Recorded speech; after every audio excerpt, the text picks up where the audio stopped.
आपल्या भगवान कृष्णांचं आयुष्य किती वर्षाचं? 125. ठीक आहे.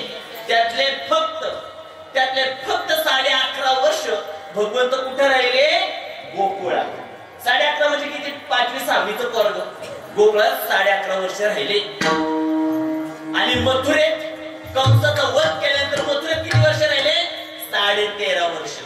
आणि उरलेले 100 वर्ष भगवंत कुठे राहिले? द्वारकेत राहिले.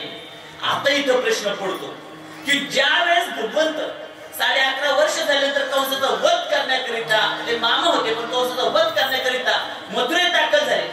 तिथं दाखल झाल्यानंतर तिथं अतिशय विदीर्ण, अतिशय विचित्र दिसणारी महिला भगवान कृष्णाच्या चरणी दर्शन घेण्याकरिता आली. आणि तिला पाहिल्यानंतर भगवंत म्हणतात, तिला हात लावतात आणि म्हणतात, सुंदरे उठ म्हणतात. आता तिच्या मनामध्ये भावना नव्हती की सगळं त्याचा जय जयकार करतात, म्हणून ती त्यांच्या दर्शनाला आली. आणि त्यांच्या दर्शनाला घेत दर्शनी त्यांनी पण तिला हिणवलं होतं. का? ती सुंदर होती का दिसायला? नाही. तिला सगळे काय म्हणायचे? खूपच्या म्हणायचे.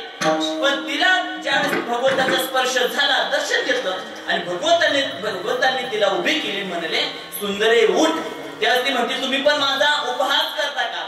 पण ज्यावेळेस तिने आपल्या शरीरावर नजर टाकली तर अतिशय सुंदररित्या तिचं रूपवान झाली होती. का? कुणाचं दर्शन झालं होतं तिला? साक्षात भगवान कृष्णांचं. कधीतरी बघा, रामायणात जरी पाहायला गेलं ना तुम्ही, म्हणजे आज जर पाहायला गेलं तर 5 पतिव्रता सांगितल्या. पहिली पतिव्रता सांगण्यात आली, तशा 32 पतिव्रता वेगळे, पण मुख्य 5 पतिव्रता. पहिली पतिव्रता सांगण्यात आली अहिल्या. आपल्या सर्वांना माहिती, अहिल्याला जस त्यांच्या पतीने शाप दिला, म्हणजे ती कथा मोठी आहे, पण इंद्राने त्यांच्या पतीचं रूप घेऊन जस त्यांचे पती स्नानाला गेले आणि त्यांचं रूप घेऊन त्यांच्यासोबत सांसारिक व्यवहार करण्याचा प्रयत्न केला, तेवढ्यात पती पुन्हा आतमध्ये आले आणि आश्रमात आपल्या पत्नीला परपुरुषासोबत पाहता क्षणी ते शाप देण्यासाठी धावले, तर इंद्र तिथं गायब झाले. आणि ज्या वेळेस त्यांनी आपल्या पत्नीला शाप दिला की तू शिळा बनशील, आणि नंतर त्यांना कळलं माझ्या पत्नीचा याच्यामध्ये काहीच दोष नाही, मग त्यांनी उपशाप दिला. काय दिला? ज्या वेळेस त्रेता युगात प्रभू श्रीराम या पृथ्वी तलावर अवतरणी होते आणि ज्यावेळेस ते वनवासामध्ये असताना प्रभू श्रीरामांचा तुला स्पर्श होईल चरणाचा, त्यावेळेस तुझा उद्धार होईल. आणि ती झालेली अहिल्या.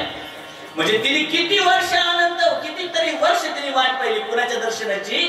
तसे असताना त्यांच्या प्रभू श्रीरामांच्या. 5 पतिव्रता कोणत्या? पहिली सांगितली अहिल्या, दुसरी सांगितली सीता माता, तिसरी सांगितली रावणाची बायको मंदोदरी. मंदोदरी का सांगितली? मंदोदरी कारण की तिने कधीच आपल्या पतीच्या विरोधात तीळभर पण चुकीचं काय केलं नाही, व आपल्या पतीची तीळभर पण तिने कधीच आज्ञा मोडली नाही. मंदोदरीचं नाव झालं मंदोदरीचं पतिव्रतामध्ये. चौथी सांगण्यात आली द्रौपदी, 5 पांडवांची पत्नी जी यज्ञातून जन्माला आली होती ती द्रौपदी. आणि 5वी सांगण्यात आली, कधी कधी प्रश्न पडतो की हिचं नाव ह्याच्यात कसं आलं, आणि ती सांगण्यात आली 100 कौरवांची आई, त्या आंधळ्या धृतराष्ट्राची पत्नी. काय नाव तिचं? गांधारी. गांधारीनी भगवान कृष्णाला शाप दिला होता. काय दिला होता? जशी माझी 100 पोरं तुझ्या डोळ्यासमोर, माझ्या डोळ्यासमोर तू मारलेत ना, मारले म्हणजे भगवंतांनी नाही मारले, पण पाठबळ भगवंताच होतं पांडवांना, अगदी त्याच प्रकारे तुझ्या पण वंशाचा नाश होईल. हा शाप कोणी दिला? गांधारीने भगवान कृष्णाला शाप दिलाय. गांधारीचा अंत कसा झाला महाराज? गांधारीचा अंत, आता गांधारी ज्यावेळेस हस्तिनापूरला सगळं विजय प्राप्त करून पांडव आल्यानंतर तिथं सारखं म्हणायला लागला भीम सारखा म्हणायचा खा. आता भीमाचा चुलता कोण होता? धृतराष्ट्र. पण धृतराष्ट्राला भीमाचे शब्द असह्य झाले आणि ज्या वेळेस त्यांचा अंत झालाय, धृतराष्ट्र म्हणतात मला इथं राहायचं नाही. धृतराष्ट्र, त्यांची पत्नी गांधारी आणि ही दोघं कुठे चालले? तर वनात. आमचं कोणच राहिलं नाही, आम्हाला इथं राहायचं नाही म्हणले, आम्हाला तर भगवंताचा साक्षात्कार करायचा, वनात चालले. हस्तिनापूरचं राज्य सगळं सोडून चालले. पण त्याच्या सोबत कोण गेले? पांडवांची माता आणि भगवान कृष्णांची आत्या कुंती माता. बऱ्याच जणांना माहिती असेल भगवान कृष्णांची आत्या कोण आहे? कुंती माता आहे बरं का. कुंती भोज नावाच्या राजाने तिला दत्तक घेतली होती. त्यामुळे तिचं कुठं त्या मथुरेमध्ये उल्लेख पाहायला भेटत नाही. मग कुंती माता ज्यावेळेस भगवान कृष्णांच्या म्हणजे आत्या आहे, पण ज्यावेळेस कुंती माता, धृतराष्ट्र आणि गांधारी हे सगळे कुठे गेले? वनात गेले. त्यांचा अंत कसा झाला माहितीये का? आता आपण बऱ्याच वेळा डोंगर पाहतो, वनवा पेटलेला पाहतो ना.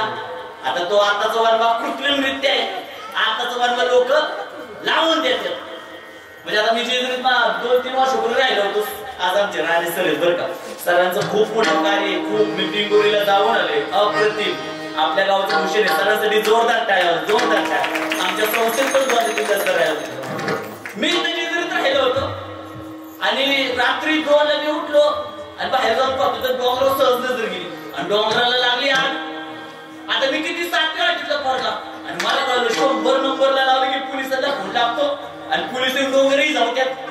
मी लावतोय फोन. आता मला टेन्शन, आता डोंगराला लागली, सगळे प्राणी मरतील सगळे त्यातले तो. आणि सारखा पोलिसांना फोन लावतो आणि उचललाय का पोलिसांनी? हा हॅलो काय लावून लय कुठे आग लागली, लवकर या लवकर या. म्हणजे कुठे लागली? म्हणलं डोंगराला लागली. हे पोरा झोप. पोलिसांनी सांग पण झोप पडली. ती माणसाने लावलेली असते, मला नंतर कळलं. पण तशी नाही लावली पाहिजे. अहो ते बिचारे प्राणी कुठे धावणार आहे? हा अहो 100 पोरांची मिली त्याच्या मागे जाईल पाहायला गेला, कर्माशिवाय काहीच घडत नाही. त्यांनी पण कोणत्या गेल्या जन्मी केलेल्या पापामुळे त्यांचं हे बळ आहे बरं का. तुमच्या माझ्या जीवनामध्ये आपण चांगलं वागतो, ह्याला दुखवत नाही त्याला दुखवत नाही, तरी पण आपल्या जीवनामध्ये काय चालले? दुःखच येते. आम्ही सत्मार्गाने वागलो तरी आमच्या जीवनात दुःख येते. ते कशाचं फळ आहे? तुमच्या माझ्या पूर्वजन्मीचं. आता आपण बाजरी कोणती खातोय? मागच्या वर्षीची खातो का नाही? ह्या वर्षीची बाजरी कधी खाणार आहे? पुढच्या वर्षी.